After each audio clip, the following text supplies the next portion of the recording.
के बता रहे थे कि किस तरह से एनआईए की छापेमारी जारी है। 16 से ज्यादा मुकामात हैं जहां पर ये छापेमारी की जा रही है। टेरर फाइनेंसिंग और नौजवानों को उकसाने के मामले में ये अहम कार्रवाई की जा रही है। लगातार इस पर नजर बनी रहेगी।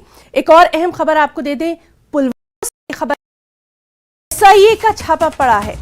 नेहामा काकपुरा में ये कार्रवाई की गई है और अभी तक की जो इत्तलात है उनके मुताबिक एडवोकेट जाहिद अली के घर पे ये छापेमारी की गई है। तो एक और अहम खबर पुलवामा से, जहां एसआईए का छापा पड़ा है। नेहामा काकपुरा में ये कार्रवाई की गई है। एडवोकेट जाहिद अली के घर पर ये छापेमारी की गई है। क्या कुछ है तफसीलात, इस पर भी लगातार नजर बनी हुई है।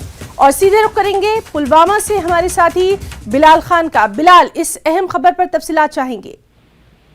देखिए, ये आज एनआईए की रेड जो है अलल सब्बा यहाँ काकपोरा जो है, एडवोकेट जाहिद अली का जो है जमात इस्लामी का स्पोक्समैन भी रह चुका है, तो उसके घर पे डाली गई। लेकिन जो रेड रही वो मुख्तसर रही, क्योंकि जो जाहिद अली है वो पहले ही है पुलिस हिरासत में है, इसलिए वो मुख्तसर सी रेड रही और कुछ ही देर तक रही रेड। उसके बाद से तो थोड़ी पूछताछ की गई है, लेकिन जो एनआईए की टीम है वो इस वक्त पुलवामा में मौजूद है।